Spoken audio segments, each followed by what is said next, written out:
Thank you, Tyler, for enlightening us on the importance of decisions shaping our future. We will all take more caution and consideration next time a tricky situation comes our way.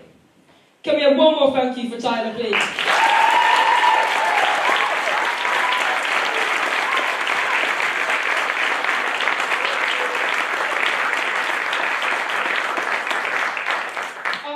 I asked my dad to tell me a decision he regretted, but I must have confused him because he just kept staring at me.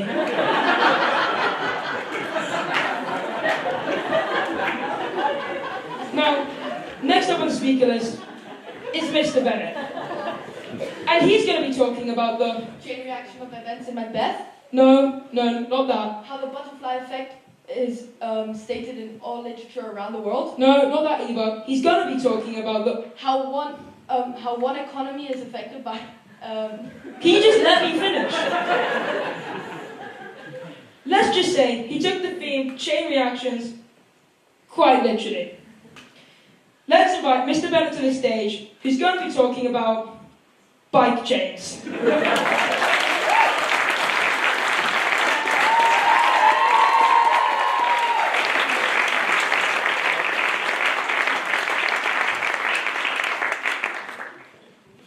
Hey!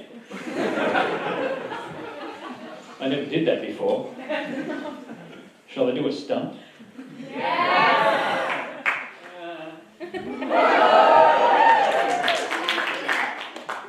Oh, that's better. Nothing quite as good as being on a bicycle. Look at that. There's a little story behind that bike.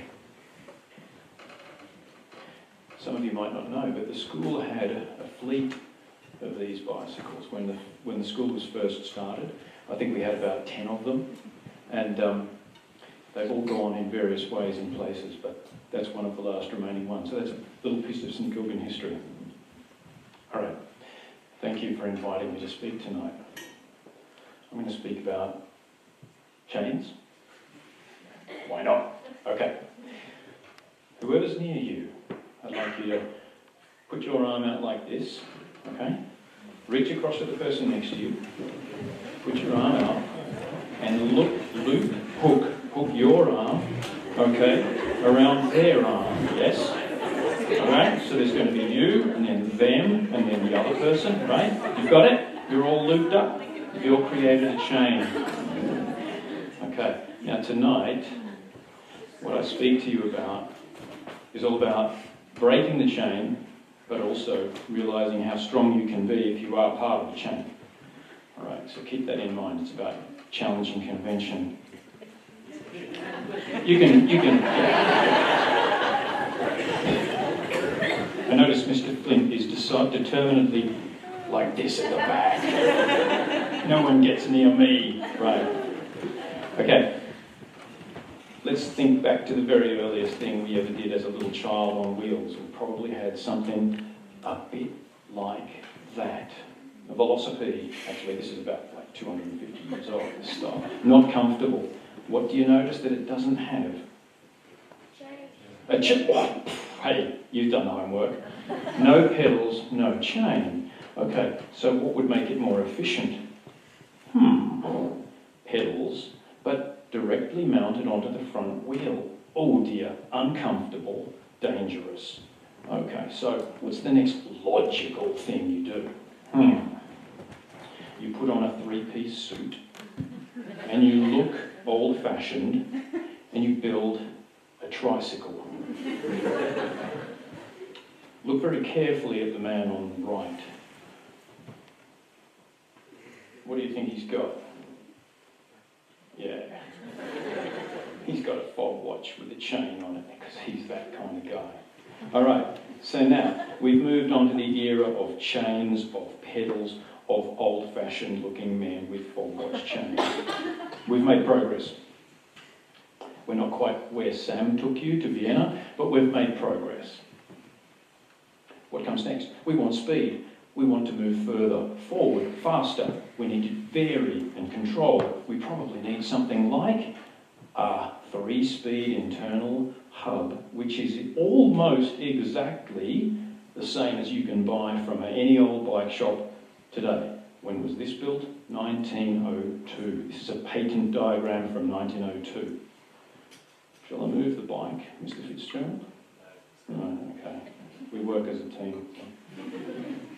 All right, now how many parts do you think are up there? Well, you can number them in, they're counted. Okay, there's 50-something. Right, it's a lot of things to pack into a small package, but how many parts do you think a bicycle has? A whole bicycle? Let's check that one out. Right, okay. So we've got wheel, that's 2. Seat, 3. Handlebars, 4. Frame, 5. Pedally thing, 6. Chain, 7. Right? 7? Maybe 8 if we put one of those big lambs or seat covers on.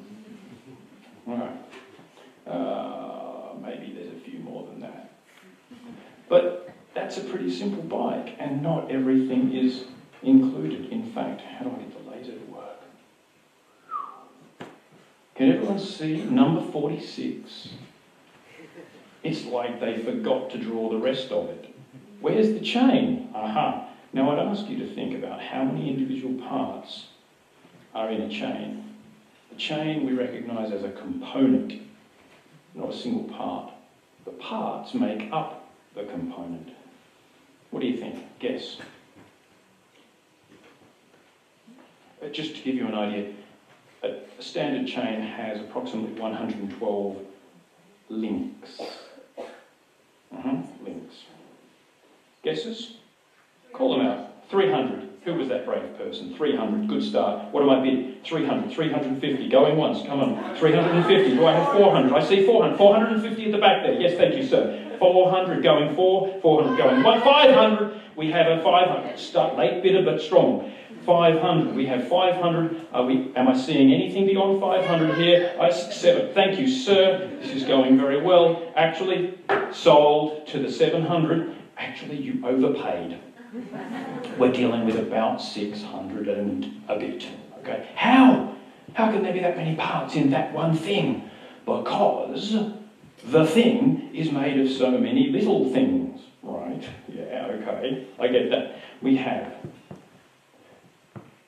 a side plate, outer plate, an inner plate. We have 2 bushings. We have a pin. Okay. And this is what we call a roller as well as a pin. All right. Now, I want you to make very sure that you've noticed this little guy up here, number C, letter C, all right? Because we're going to come back to him later. So we've got an agglomeration of parts, all of which go together, all of which link to each other, all of which are repeated and matched and repeated and matched. Big deal. What if they break? How do you test them? How long do they last? I don't know. Shall we ask? Let's find out. Let's measure it using a special device that's built to test the wear of chains. Now, what they're testing here is under load. For a section of the chain that is 10 centimetres long, they are trying to establish how long it takes to wear that chain by 1%, i.e. that section of chain will lengthen, will extend by 1 millimetre. 1 millimetre over 10 centimetres. Right, that's a 1% change. All right, this machine runs the chain at kind of the equivalent of what someone like I would do on a bicycle, 70-something kilograms, for like maybe 190 hours, as if I was riding up the post arm non-stop for 190 hours at my full speed. So they need a machine to do that, because I'm busy, I can't do that. Okay, so what we're trying to establish is how long it lasts. Chains are all pretty much the same, they must be really. I mean, the bike's more or less the same, the chains must be the same. Or not. Who believes in the theory you get what you pay for? Let's just see about that. All right, what have we discovered? There's a whole lot of different chains, and they all did the same thing. What do you notice?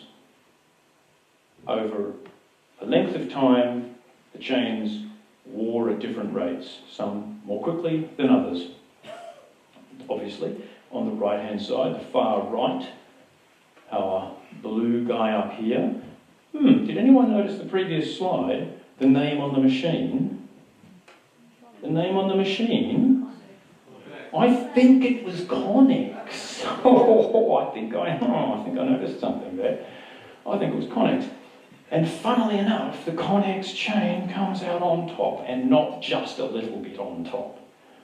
So perhaps we should be a little bit cautious about the information that we've got. We should go back a bit further and research how much veracity is there. But nevertheless, the question comes back to ask, is it worth paying more for the same thing? Let's assume they were all the same price. Well then yes, it would be worth buying that one. Just buy that one because it's better. What if they were different prices?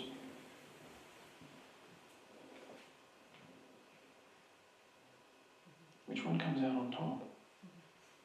Once again, it's one of the more expensive chains, but it certainly comes out on top.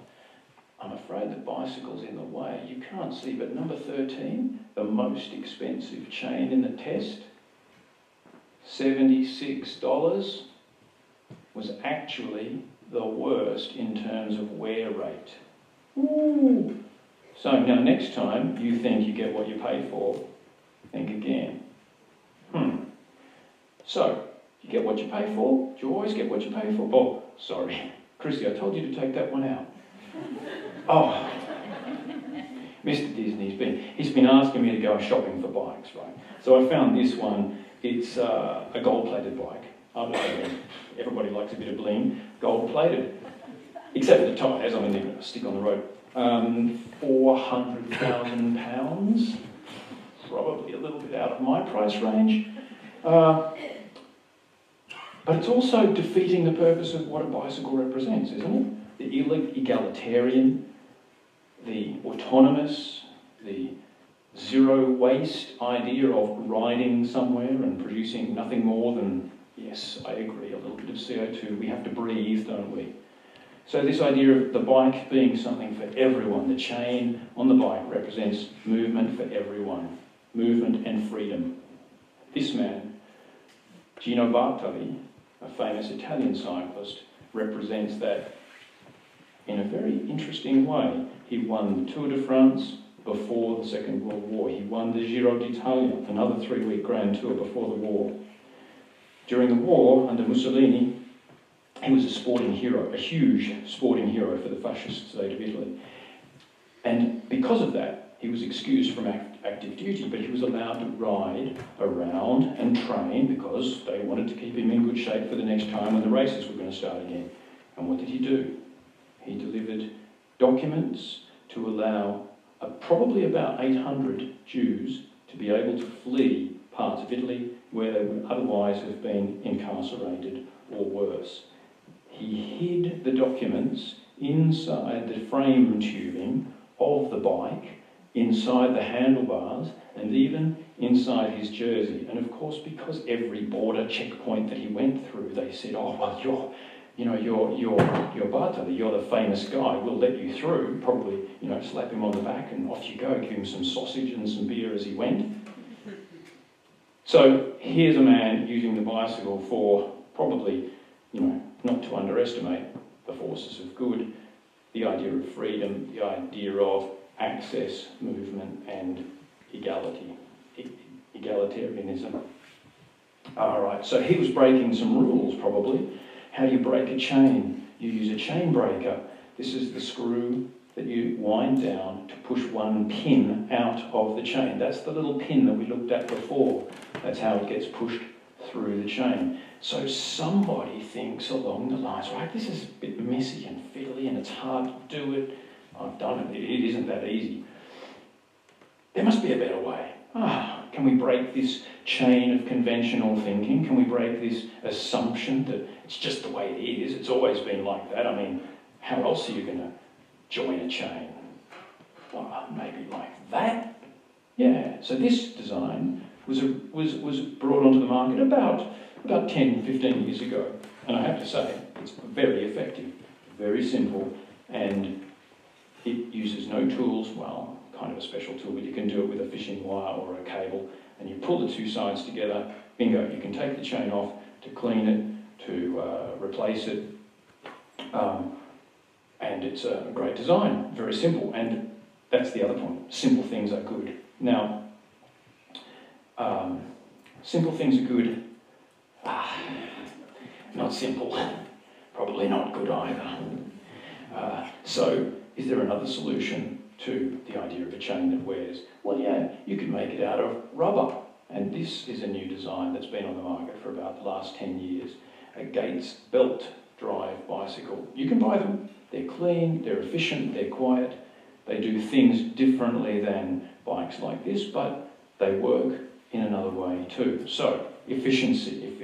I'm riding along. Oh, my chain needs to be clean. I'm riding along. And, the thing that I'm thinking about is, where's the wind resistance? Where's the resistance? You know, I go faster, it gets harder. Look at this graph. Down the bottom, the drivetrain, the chain, very low resistance. The rolling resistance, very low. But as the speed increases, so too does the power required. So too does the resistance. As we know, all the physicists will tell us, thank you Sam, that wind resistance, coefficient of drag increases as with the square of the speed. So what's the solution? What we need is somebody who's going to break these laws, someone who's going to break tradition, try something no one's ever done before. What we need is a guy called Charles Murphy. He's the man for the job. 1899. In 1899, he comes up with this idea of riding a bike very fast. How's he going to do it? Behind a train. Behind a train. This makes sense, doesn't it? So let's take away the wind resistance. Let's have him ride inside this pocket of still air behind the moving train. He had 5 attempts, didn't work. Why not? The train wouldn't go fast enough. They had to change it for another train that was faster. He ended up breaking it on his 9th attempt. How fast did he go? Pretty fast for a guy with no helmet, no glasses.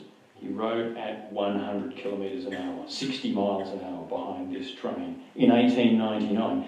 Why did he have to do it behind a train? Because cars didn't go that fast. There was no other vehicle that would move that quickly. Right. This traces the progress of this kind of assisted speed records, a paced bicycle record since 1989. The last one, 184, that corresponds, quick maths, 2.5 kilometres to 1 mile. No, it isn't 1.6, sorry, 1.6. Just a shade under 300 kilometres an hour. Keep that in mind. Greg LeMond, American, breaking the chain of conventional cycling. He's the first non-European to win the Tour de France in 1989. He won it by 8 seconds, and look at what he's got. He's cheating the wind with this new design. The old-fashioned cycling fraternity had never thought of breaking the drag in this manner, and he was just the first of many to do so, following which we had the crazy Scotsman Graham O'Brien, who built his own bicycle and used part of a washing machine, it's true, part of a washing machine to build the bottom brackets so that it would be narrower and have less wind resistance. This is a guy who said, okay, there's another way to do it. I'm going to break that chain of conventional thinking. Nobody says I can't do it until they say he can't do it. They change the rules. The year after, he changes the rules. Here's an Italian, Francesco Moser. He takes the record back at the beautiful, look at that beautiful wood, the Vigorelli Velodrome in Milan. That's one of my great dreams to go and visit. Followed by, my all-time hero, Jens Voigt. Just recently retired, well, a few years back. I almost got his autograph this last summer. It was so close. He walked right past me. He was carrying like 10 hot dogs. And I didn't think he had a spare hand. But I do have a photograph of him near me. Not even with me, but near me. Right, yes. I'm super fanboy. This is Jens Voigt, sorry. All right. Current record, world hour record. Now this is again on a velodrome. This is a 3D printed bike. 3D printed, the bike, the frame, the handlebars, titanium, carbon fibre. The state of the art. They estimates 75,000 euros for this bike. Filippo Ganna, another Italian. Do you get the understanding why I'm actually trying to learn Italian in my spare time? I think it's going to make me faster. So, Filippo Ganna, 56 kilometres an hour is the current world record on a velodrome. Okay, wind resistance. It's still there though, isn't it? Is there another way? Can we think beyond an ordinary bike like this? Can I lie down on the job? Yeah, okay, the recumbent bicycle, extremely efficient actually, but a bit weird and a bit difficult to ride, but actually very efficient because you've lowered your drag coefficient. Or, what about like being a human torpedo? I'm not sure that that's what I would choose, but he did. Notice, how does he propel himself? Well, a whole lot of complicated chainy things happening here, right? Look at this. One chain all the way around here, another chain here, but the chain is indispensable. Do you get the picture? If it ain't broke, don't fix it. Don't try to improve it. Can we improve on the chain? I'm not sure. Can we improve on the wind resistance? Yes, we can. Current human-powered vehicle. We're not calling it a bicycle anymore. It is actually what is effectively a bicycle inside, underneath. But this is what's called a human-powered vehicle. And if you look carefully, you'll see this slice here. It opens up like two halves of an Easter egg. And this is what's inside. Again, carbon fibre. That's not a comfortable place to be, but it's a fast place to be. All right, now we're getting up to the top of the scale. We're going back to the records that are made for people who need to break records. This particular bike, look carefully at the chains. Look carefully at the chains. How many there are? 2 chains. One driving, the second chain. Okay. Look at where the bike is parked. Where do you think it's parked? What does it look like in the background? Is it the beach? Is it ice? Salt. Nice, yeah. Thank you to the person or people who said salt. Bonneville Salt Flats in Utah are world famous for speed record setting, usually in cars or in motorcycles. This particular bicycle was used by, and this is the pièce de résistance, this shows that you can think outside the box. Up to now, every single picture I've shown you has been of a man on a bicycle. This is a woman. This is Denise Müller-Koronek, and she holds the world record at 296. 296 kilometres an hour. Has anyone here been that fast in a car? That's faster than the takeoff speed on the runway of a commercial airliner. And how did she do it? Behind a drag racing vehicle that was specially converted for this purpose. So she sits inside the wind shadow, inside that canopy. The car runs up to speed. At about 100 kilometres an hour, she throws off a tow rope and starts pedalling. So she is actually pedalling in that pocket of still air behind the car's canopy. That's the current world record. I don't think many of us will be going for that. So, I'm coming to the close, and I'd like you to think about chains. He did. A lot. And also the idea that a few hundred years ago someone else did. The French philosopher, writer Jean-Jacques Rousseau. And he said that man was born free, but everywhere he is in chains. And I would like you now to again link arms with the person next to you. And promise me that you will do what you can, where you can, when you can, to use chains for the right reasons and to break them when they are the wrong reasons. Go and break the chains. Thank you very much, everyone.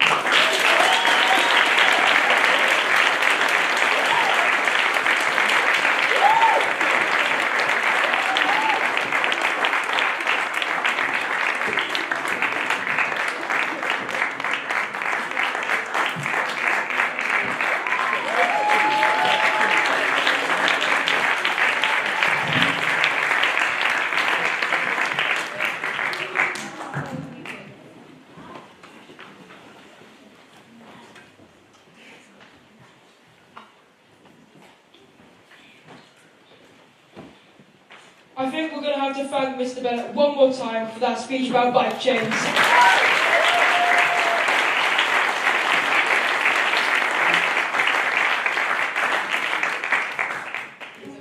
I think it's my turn now to tell you a joke. Oh God. Did you know about the environmentalist who went down the same bike road twice? No, I didn't, Danny. He recycled. Oh, You are hilarious. Now we have reached the 50-minute intermission for the event. Please help yourself to refreshments in the other room. And also, we'll be having some live music from the band, The Other Guys. Please enjoy. Thank you.